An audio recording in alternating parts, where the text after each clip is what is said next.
This is the Aftermarket Radio Network.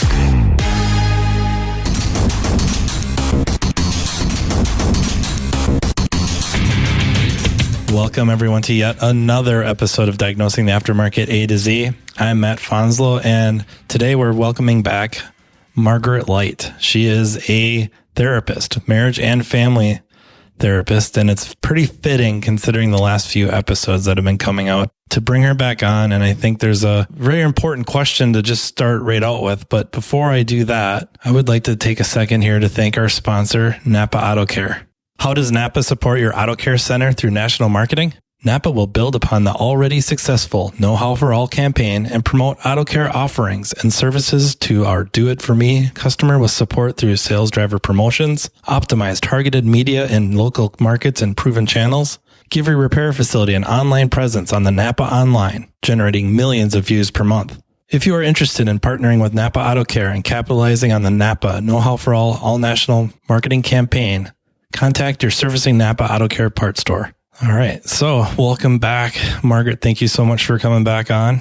Thanks for having me. I've had a few episodes kind of lining up, probably starting way back. I think it was episode 25 with Brandon Steckler, where he and I talk about our very different divorce experiences. And then I think it was episode 49.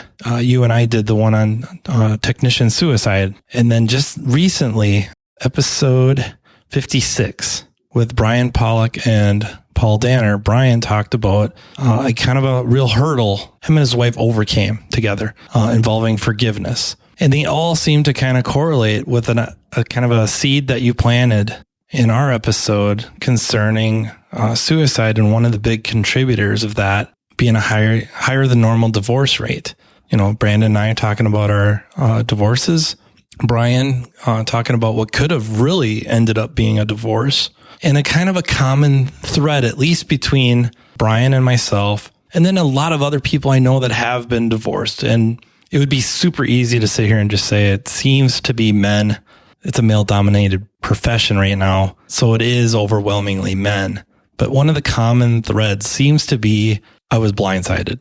I didn't see it coming. So if I go back to my situation, the day of, I did not sense any issues.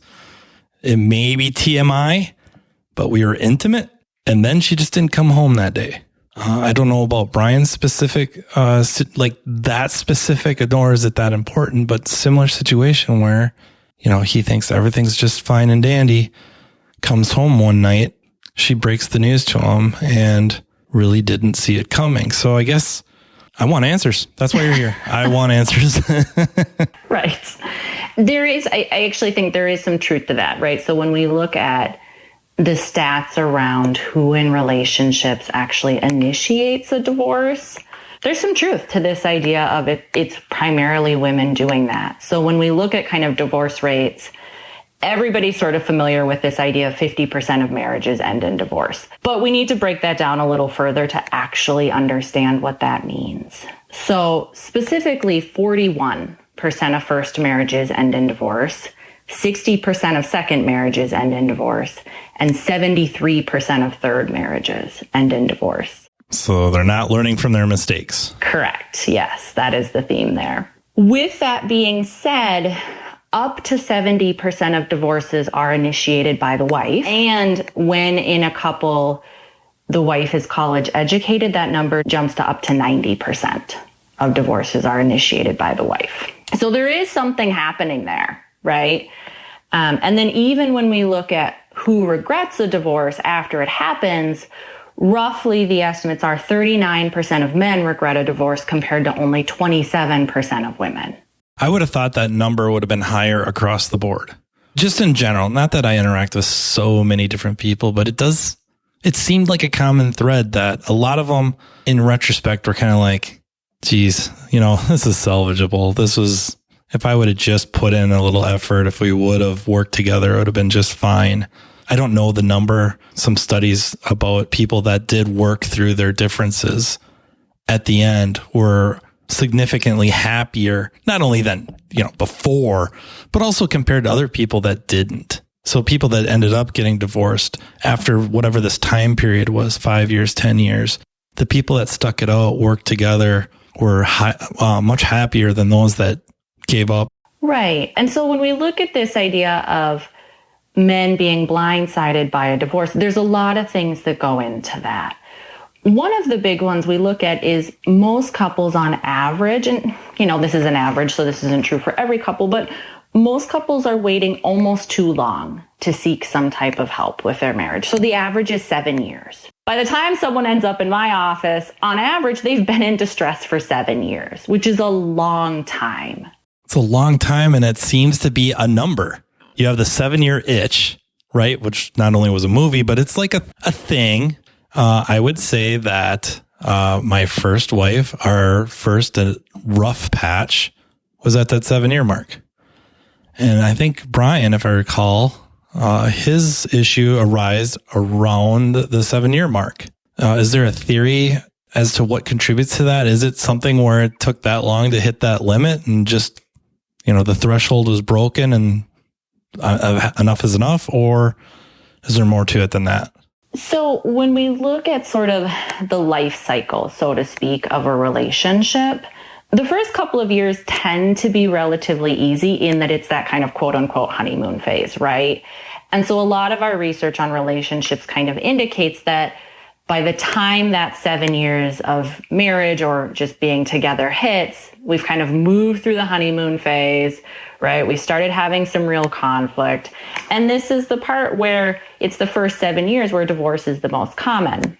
When we're looking at sort of the different things that lead into a divorce or that kind of come to that, when we're looking at relationships that are high conflict or have certain communication patterns that tend to lead to a lot of conflict, those relationships tend to end about 5.5 years in.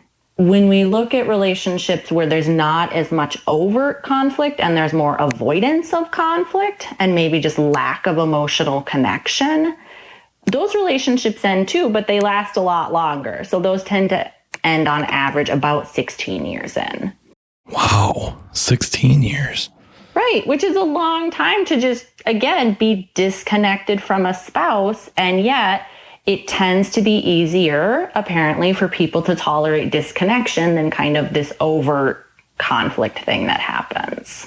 The other piece I'm sort of thinking about with this idea of men being blindsided by divorce and sort of this question about how divorce kind of feeds into suicide. When we look at divorced men, they tend to have higher rates of drug and alcohol use. They tend to engage in more risk-taking behaviors and have an increased risk of mental health concerns, right? So all of that feeds into this suicide concern. Divorced men are 2.5 roughly times more likely than married men to commit suicide, and actually 8 times more likely to commit suicide than divorced women. So when we look at reasons for that, this gets into kind of couple dynamics about how does emotional support happen in a relationship. So when we're looking at when they do surveys of men and women and who would you tell if you were feeling depressed, roughly 71% of men say, well, I would tell my wife. And that is the person they would tell. So then if the wife is gone, they tell no one. And when we compare it to women, only 39% of women say, well, the person I'd go to if I was depressed is my husband.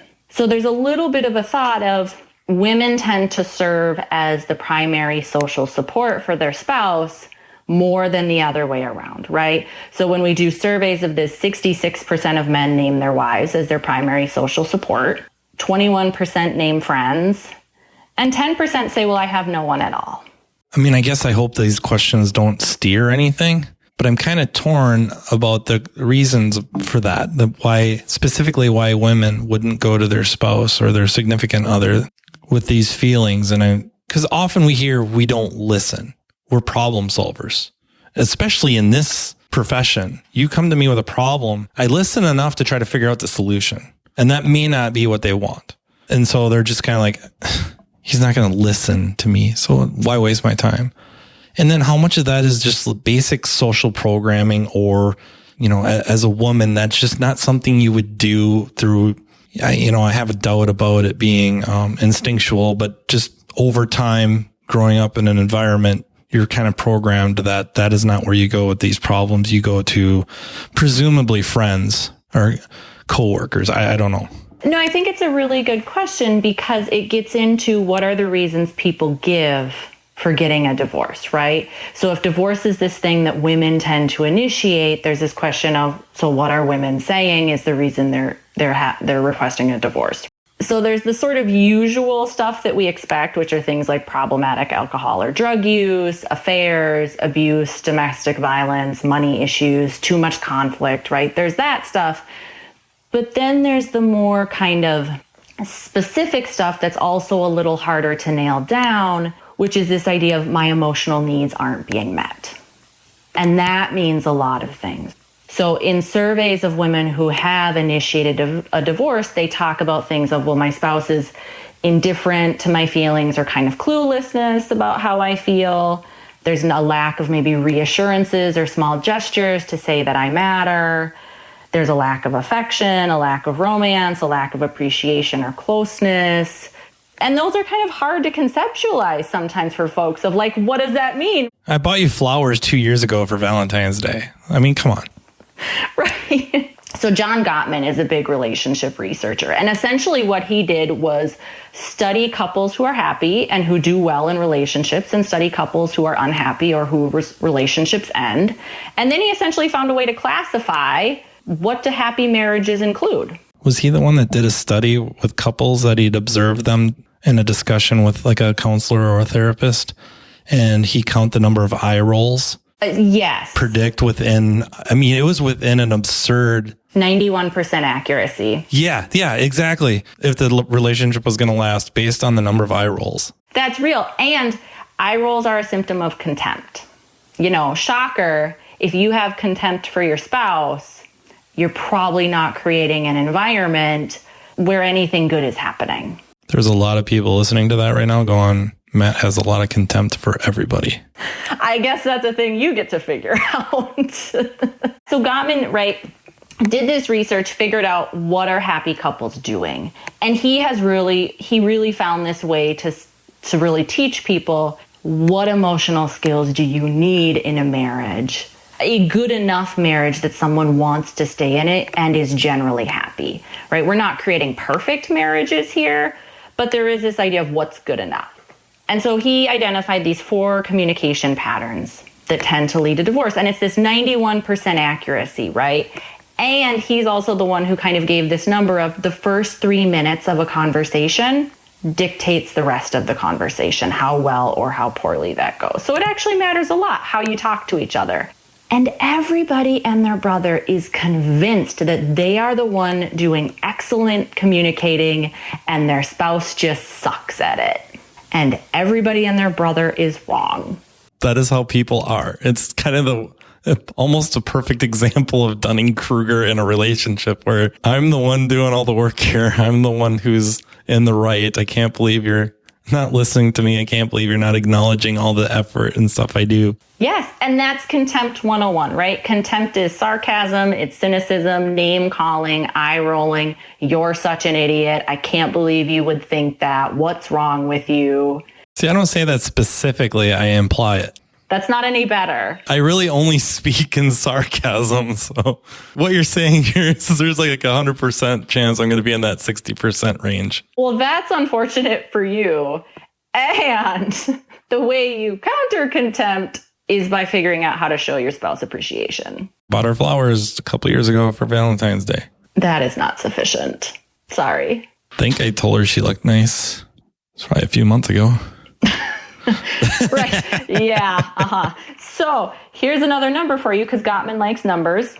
When we look at how happy couples interact, he was able to figure out a ratio 20-1 in non-conflict scenarios. So it's positive interactions to negative, 20 positive, 1 negative when you're not in active conflict. And when you're in active conflict, the ratio is still 5-1. 5 positive, 1 negative. How many couples in the world, when they're in active conflict, can find 5 positives? 9%. Right. It's very little. Yes, exactly. None of us have these skills, or at least most of us don't. And yet we're so convinced that we do, and our spouse is the one who doesn't, that we never evaluate ourselves and really pay attention to, what's my side of the line here and how do I clean that up and do better? Pointing that microscope at yourself sucks. Who wants to do that? It's really hard. Aim it at somebody else. Well, that's true. And that's what couples in unhappy relationships do, is they spend all their time looking at the other person and not enough time looking at themselves, right? So contempt is one of these communication patterns that's a problem. The other ones are criticism, which are these really global attacks, right? It's not you left the dishes in the sink this morning. It's you are disrespectful as a person because you always do this. Always leave dirty dishes in the sink. Right. And criticism's a problem because how is anyone supposed to respond to that outside of saying, no, I don't, which doesn't actually get anybody anywhere. So contempt, criticism, defensiveness, which is this, I only do X because you do Y. So therefore it is still your fault. Yep. Cause and effect. Right. And if you would just change now, I would do better. That doesn't actually lead to anything either. And then there's this concept of stonewalling, which is really important when we talk about men in relationships. So stonewalling is tuning out, not listening, ignoring, preoccupying yourself with something else, turning away physically. And then it's some type of hopelessness response. It doesn't matter what I think. You just do whatever you want to do. I don't even know why you're asking me. And the emotions that underlie that are usually some version of fear, anger, loneliness, feeling attacked, some version of that. But what it really does is say to our spouse is, I don't hear you, I don't value you, I'm not listening, good luck getting what you want here. Sometimes I get accused of stonewalling and I'm really not. Like, I focus on something and you cease to exist. It doesn't matter who you are. I do it to everybody at work. I do it to everybody at home. If I am focused on this, whether it's a magazine article or I'm reading something on my computer or playing a video game or watching TV or thinking, you just aren't there. You have to like touch me to get me out of that. That's also a little different than, hey, we're in active conflict, or hey, someone's asking something of me and this is my response. This applies to men because when Gottman's doing his research, when he observed couples, what he found is in 85% of couples, it was the male partner doing this. I sympathize because there's many times, and I wouldn't say in my current relationship, but previously, where please tell me what you're thinking. Please tell me how you feel. Are you sure? Yeah. Okay. Here it is. Punished. Or you've at least felt punished. Therefore, don't ask. Or I'm just not going to tell you. It isn't worth it. Because the last however many times I was punished, therefore going to withhold information. And it makes sense, right? Because if we feel attacked or punished, we don't share as much, but also then there's this lack of emotional connection. And I can't tell you how many times I hear some version of, I can't believe you think that way. It hurts my feelings that you feel that way. So what? We all get to think and feel differently. It's not a personal attack if your spouse has different thoughts or feelings than you. It's a question of how are we going to talk about it and what are we going to do about it? I would have to be very honest and say I'm quite guilty of not flat out saying anything, but giving looks or responses of, I cannot believe you actually think that way.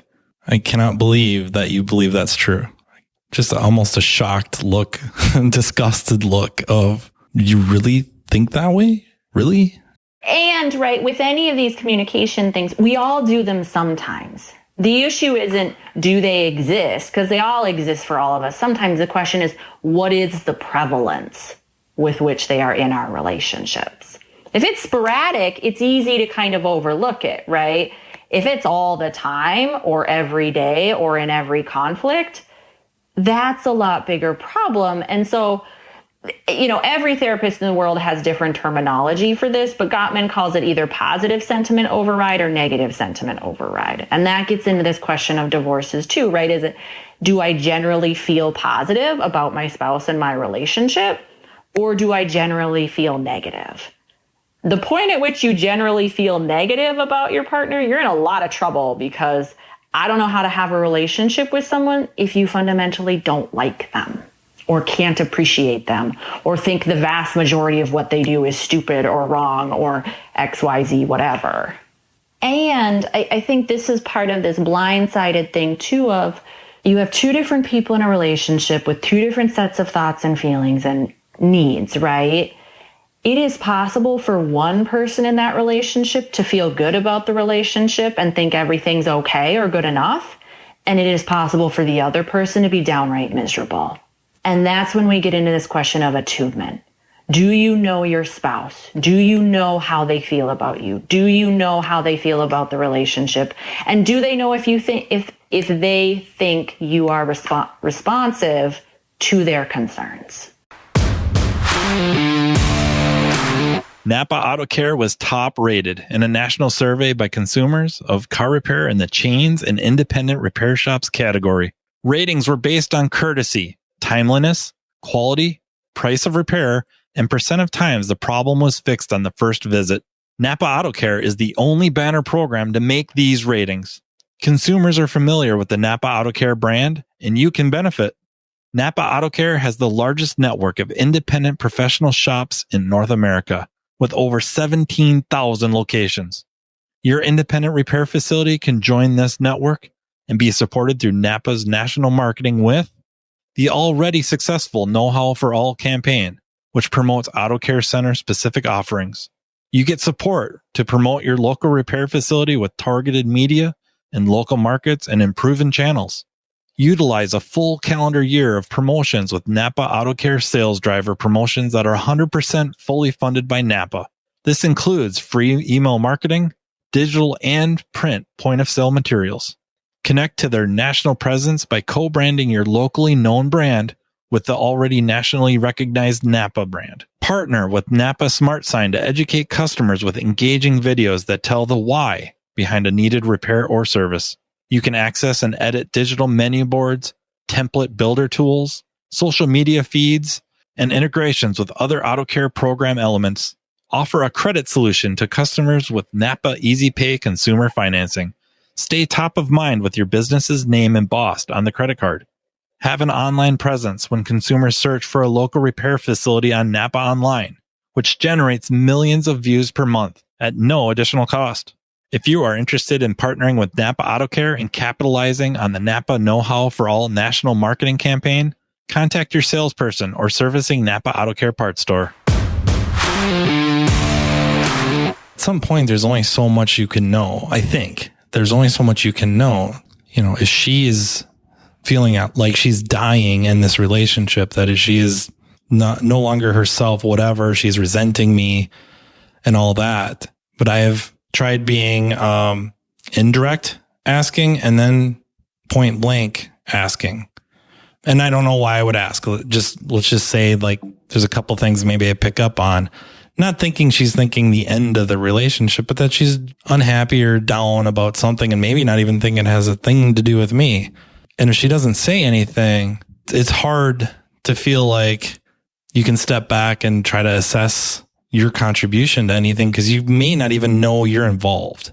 Can you give yourself an honest, no BS assessment of what's going on with or without their contribution and determine hey, you know what? I am kind of dogging it in this relationship. When I think about these things, especially hopefully after listening to this conversation, to be able to go, wow, I got to step it up. But also maybe signs that I need to start looking at myself here, or better questions to get them to open up and just, try to head this off before it's too late. When they leave, it's not like they've left that day. They've been gone for months or years. So it's not like, there's some feeling of detachment. They went through that a long time ago. You just didn't know it. Right. Well, I think it's a really good question because this gets into this idea of relationship skills of, yes, there is a broad conversation couples can have about how are we both feeling in general about this relationship and how are we doing. But then there's also these everyday events and conversations. Okay, we had a fight. Do we go back and talk about it? Do we find a way to resolve it? If there's some sort of perpetual problem, right? Some sort of fundamental discrepancy between personality or value or need, do we sit down? Do we talk about it? Do we come to a place where we're both saying, yes, okay, yes, I'm not getting everything I want, but I'm willing to live with this? Or do we fight about it, scream at each other some, and never talk about it again until the next time we fight about it and scream some more? This was one of the best things about Gottman's research is he kind of discovered even if couples get loud in conflict, that isn't the end of the world. It's how are they managing that, right? Because you can be loud and still be communicating effectively, right? Maybe there's an added question there of, do we talk about problems at all? Do we have conflict? Anytime a couple says to me, well, we just don't disagree on anything, I'm like, really? You married yourself? Yeah, what fun would that be? Well, what fun would that be? And I doubt it. There's that sort of relationship skills. There's also this idea of how do we start conversations with one another? Are we able to sit down and say, hey, this thing is bothering me. Can we talk about it? Or is somebody kind of flying off the handle? Or this is the 5th time this week you didn't take out the trash and now I'm losing my mind. Well, it's better to address it earlier, like, hey, can you do this, please? Versus waiting until there's a ton of resentment and anger and now we're not communicating about it effectively. Not only for the one that's, we'll just say upset, about, we'll just say the trash. And it doesn't even matter which one. I don't care what roles are, people are playing in the relationship. I'm sure they've asked nicely. They've probably asked nicely a couple of times. And now it's kind of like, hey, all right, I've asked you a couple of times. I'm going to flat out tell you to please take out the trash. And they still don't. Now the other person, when the upset one is now confronting you, like, why? Why is it such a big deal? Why can't you? Why haven't you been? Blah, blah, blah. That you have to be able to accept it too.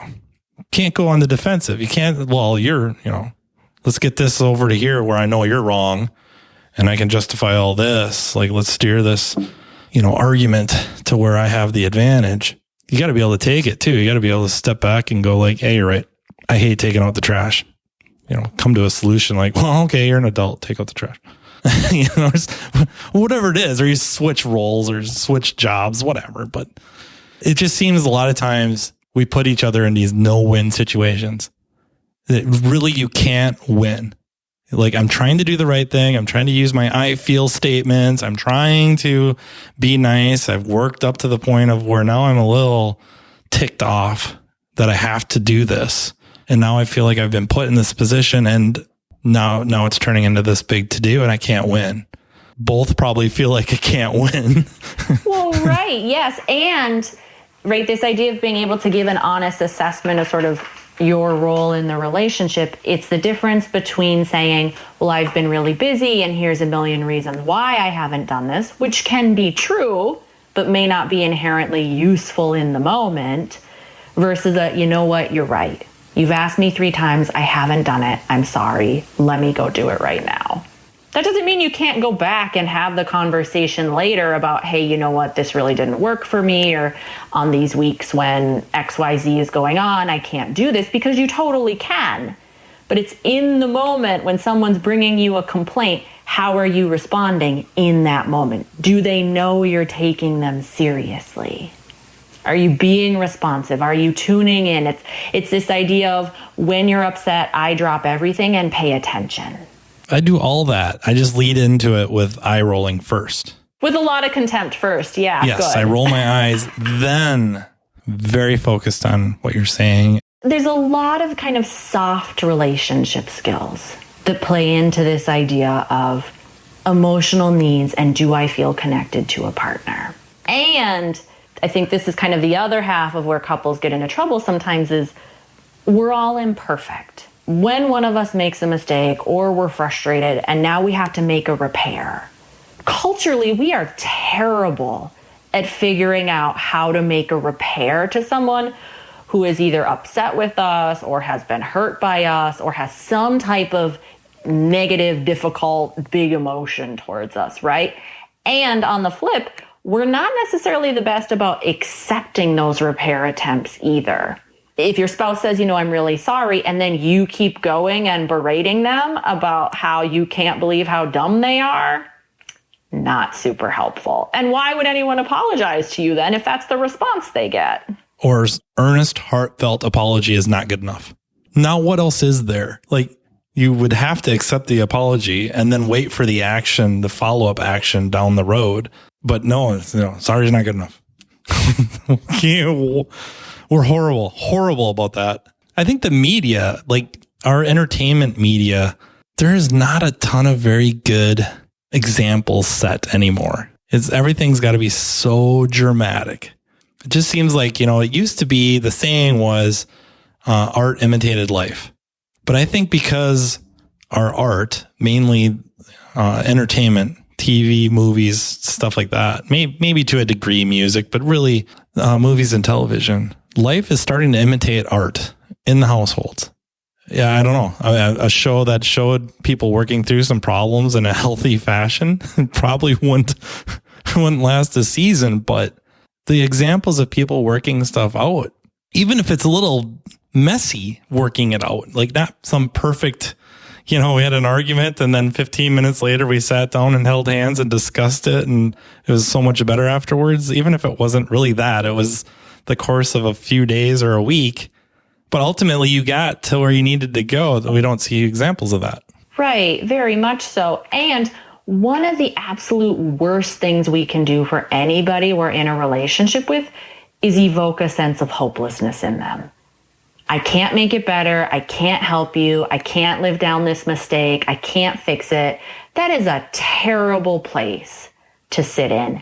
And so this is, I think, where we get into this idea of personal accountability and responsibility of, do you know your own needs? Can you tell your spouse what those are? And if you're upset with your spouse, can you tell them, hey, here's why I'm upset, and this is what I want now in order to feel better. I want to know that you're going to go think about it and come back to me with an idea for how we're going to prevent this from happening again. Or I want to know that you understand how upset I am. Like, you have to give your spouse something, but that requires you to own what you want and not expect them to mind read and just know how to make you feel better.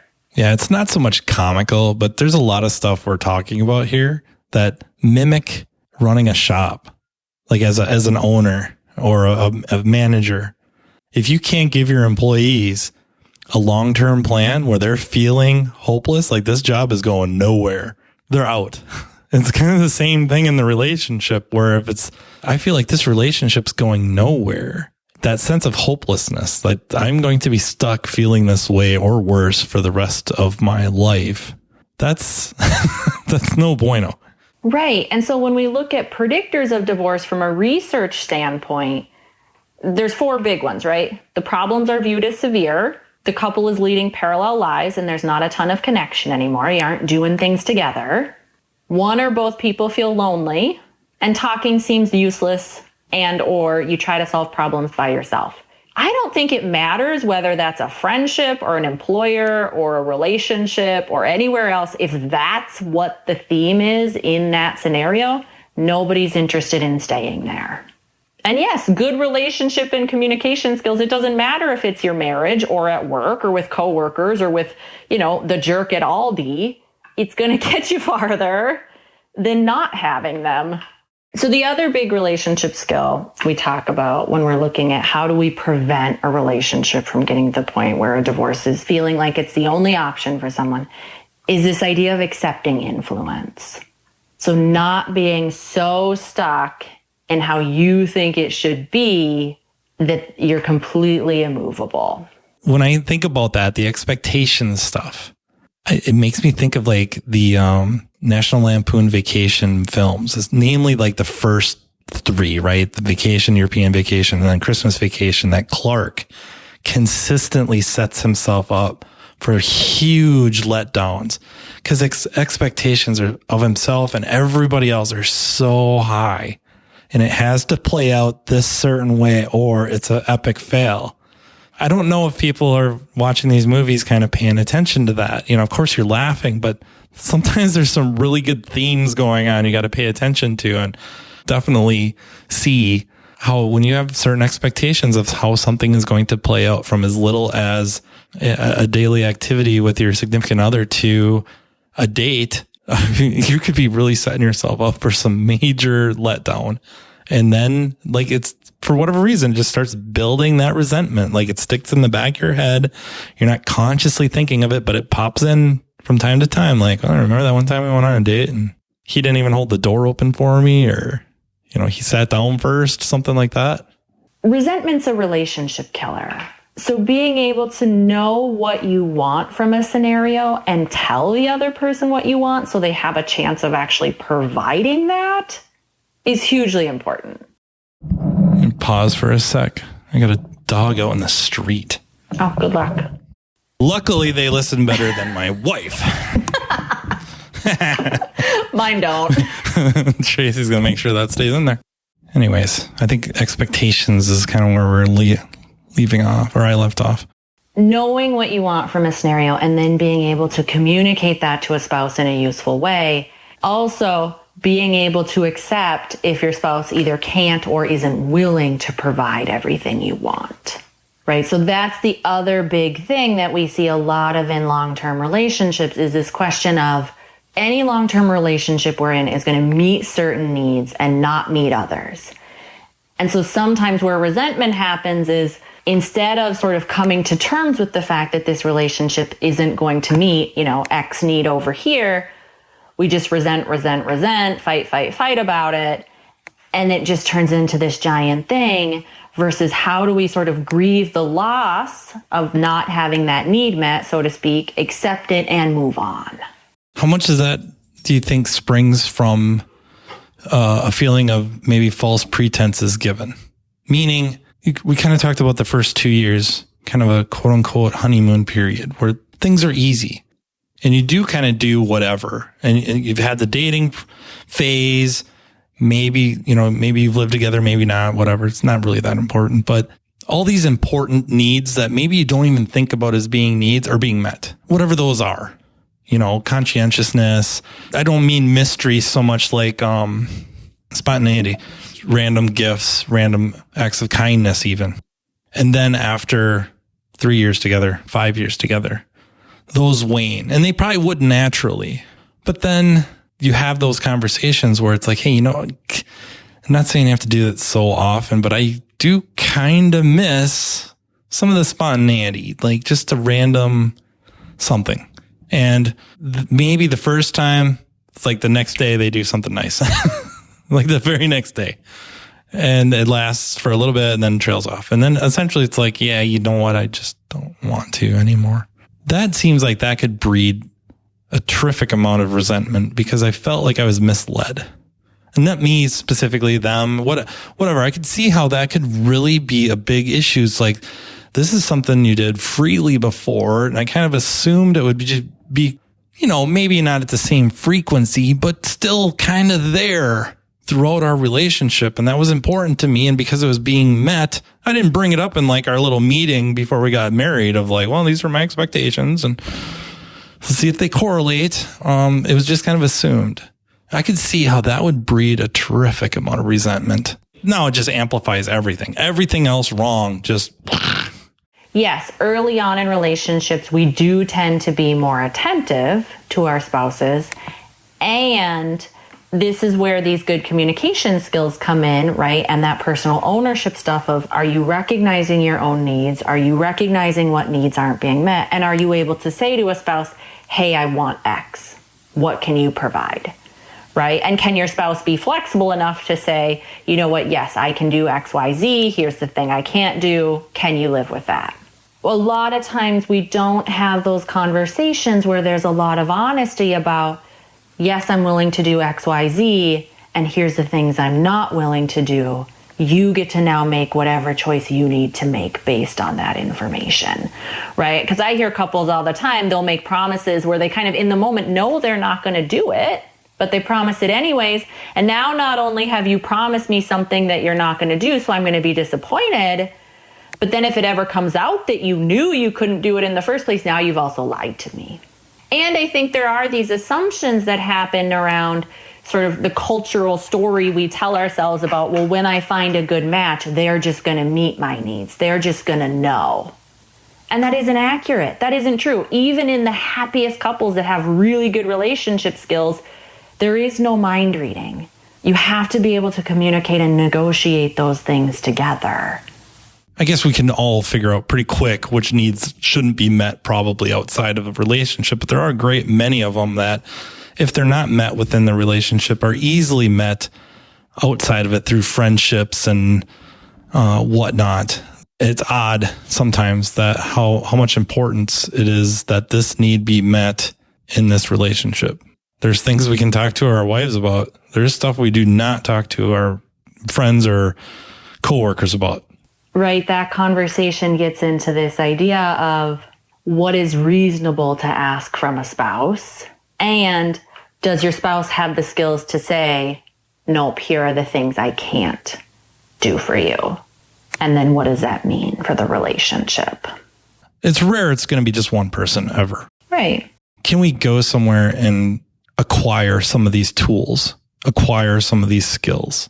Probably romanticize the past, right? You know, back in the day when marriages meant something and they lasted, people had these skills that I don't know that they ever really did. I think social pressures were different. And so a lot of people stayed in some very, very toxic relationships that now would never, nor should they be put up with. But we also have more tools available to us than ever before to go learn sources. The social pressure is not there not to seek out the help, to get these toolkits to help in these relationships, to get a skill, learn a new skill. You know, and a lot of us techs would think nothing of going to learn a new skill to fix a car. Like, oh, circuit board level repairs, count me in. $300 for this class? Yeah, I'll probably have to take it a couple times. Will they go to a therapist with their spouse to learn a skill set on communication, listening? You know, it's great. You're a fixer personality. Hooray for you. That's not what's going to help here. Let's work on this. And I don't know, drag your feet going. I don't know. It's odd to me how that stuff changes. There's so many options now. So couples therapy or individual therapy are certainly some of those options. And I think sometimes they're certainly underutilized, particularly by men. Sometimes there's this thought of, well, if we don't go to couples therapy, there's no sense in me going to individual therapy because nothing's going to happen. Well, except if you go to individual and say, hey, I want to improve how I do in this relationship, you can work on that by yourself. But you have to stop, you have to get out of the here's everything they do wrong and everything I do right? Because these are skills just like anything else. They're totally things you can learn. But we have so many options now. So it's not just therapy. You can find stuff on this on YouTube. There's hours and hours and hours on YouTube. There's books, there's seminars, there's weekend getaways. I mean, there's a million ways to find this information. And then you have to do this self-evaluation point of, okay, so when we talk about, say, contempt versus appreciation, yeah, I know I do that, and I know I'm not doing this, so then how am I going to change that behavior in myself? The frequency of positive things they were doing, not that they're doing so many negative things, it's more like 0, 1, 2 almost, or -1, 0, 1, where there's the stuff that I used to do that was very positive, 1, and maybe a few negatives. But the frequency of things I do now, having been in this relationship for years, that's 0. Not doing anything really good, not doing anything really bad, but it's 0.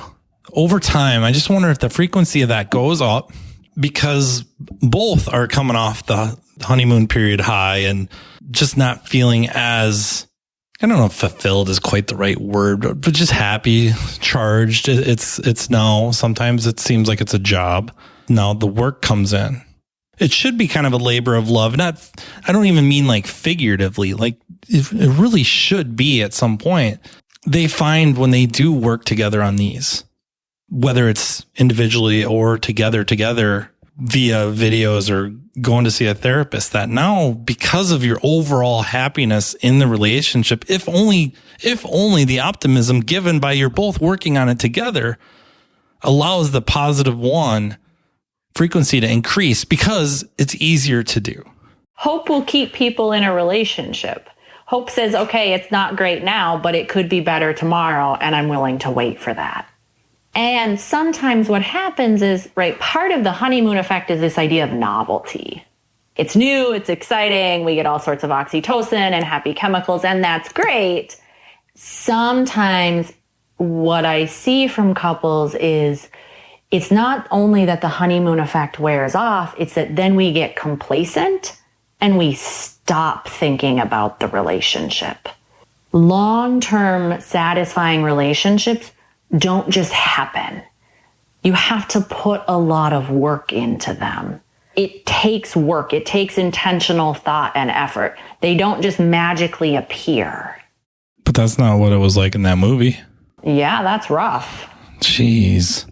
Right? We're not taught those skills. And most of us underestimate how much work it takes to be in a relationship. Yeah, that's where my parents shafted me. They made it look easy. I think it's their fault. Just blame them. This is kind of a fun one. I really like this one. It's this idea of bids of connection or bids for connection. This is a super little everyday thing couples can do. It's if your spouse tries to get your attention, right? Hey, look at that bird out the window. Do you blank them out and don't respond at all? Or do you get up and go look? I would ask for details first. No, I'm just kidding. I would say I get up and look. Engagement. That still counts. Yeah, I get up and look. I mean, I want to see what's so amazing so that I can look out the window, look at her, roll my eyes, and then go sit down. Right. Good.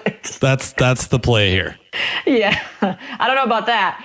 But these bids for connection, when we look at long-term marriages where there's a lot of kind of marital satisfaction, it's not that couples have to be perfect at it. They're not. The research indicates really what they're doing is they're responding to it about 80% of the time. You don't even have to get an A. That should be easy then. It should be. But we get wrapped up in our phone, and how many times does your spouse say, hey, before they give up? And then that's the hopelessness moment. Well, now I'm not trying to connect with you anymore because you're not even looking at me. I've said your name 4 times. Okay, I'm out. If it's possible, is there something reasonable that you could think of that all of us could just either do or think, after this episode ends, like with our relationships, with our significant others? Is there an idea or an act or something to think about to try to do that? Because I think it does come down to that kind of that honest, no BS assessment of what's going on. Not that everyone's relationship's on the rocks, but I think there's a lot of us thinking, I'm not that guy. I'm not that person. My relationship is so much better than theirs. And you don't know. On the flip side, I'm going through hell right now. Split up is imminent, and it may not be, and it may not have to be. Is there something to do, something to think about, to be able to step back and look and give yourself a chance to either prevent a split up or just immediately improve the relationship? There's 2 things I think about when I'm thinking about how do we do honest assessments of ourselves in a relationship. One is we have to pull ourselves out of the relationship, kind of metaphorically, divorce ourselves from it a little bit. And so sometimes what I tell folks is, so imagine the most recent fight you had with your spouse or negative interaction, whatever it is. If you kind of remove yourself from that scenario and were to put someone else in your place, and it was like you were watching a movie where you didn't know that person's intentions, how would you feel towards that person who's playing you? Would you like what you're seeing? Could you stand by those actions, or are there some edits that need to happen there? That's really good advice. That one's really good. That gets people. So do that, because that's a good, honest evaluation. It pulls you out of it where you don't know your intent or your feelings, right? The other one is, as ridiculous as you might think your spouse is when they are at their worst and they are just throwing everything they can at you, and you think everything they're saying is nonsense, what are the parts of what they're saying that are true? Because almost always there are some kernels in there that are good feedback. There might be a lot of crappy feedback, but there are some kernels of truth in there that if you look at those, it's going to give you a lot of information about how you're presenting in this relationship and what edits could you make. Yeah, if anything, to give them credit for the feelings. If what we're saying, like at their worst, and it's anything and everything they can throw, if anything, to evoke a reaction out of you, to try to get a response, to get you upset too, to try to, not saying it's a strategy of theirs to make you feel as bad as they feel, but to at least try to step back in that situation and go like, okay, they're legitimately upset, and I have to ignore some of the stuff they're throwing at me because I don't think they actually believe it's true. They just need they're trying to communicate something to me, and, you know, it might be condescending, but they're not doing a good job of it. I've probably not given them the alternative either, or I cut that alternative off. So yeah, like you're saying, to at least appreciate where they're coming from that frustration or pain or whatever, to kind of sift through the actual items being thrown at you to get to the root cause, or at least try to de-escalate it enough.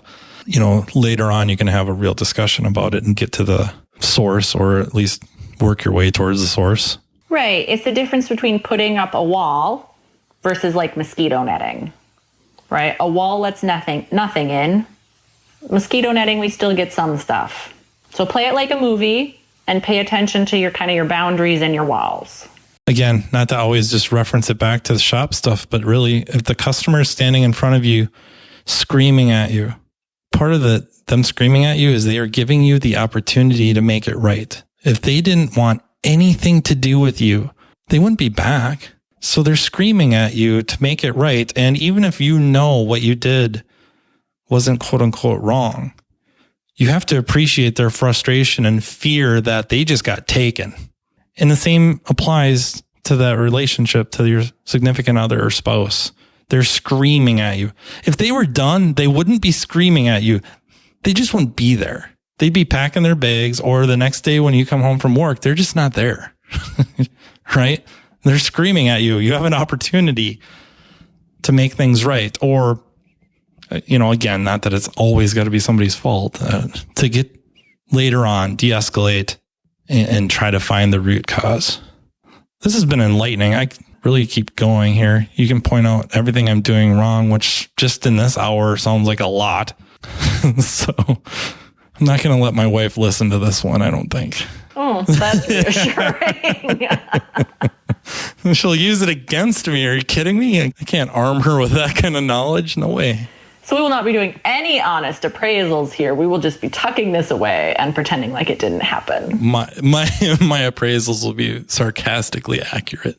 They're going to be riddled with sarcasm, so it seems like I'm not serious when the underlying meaning is extremely serious. I'm just trying to soften the blows. It's a defense mechanism, I think, which will be that'll be the topic of our next one.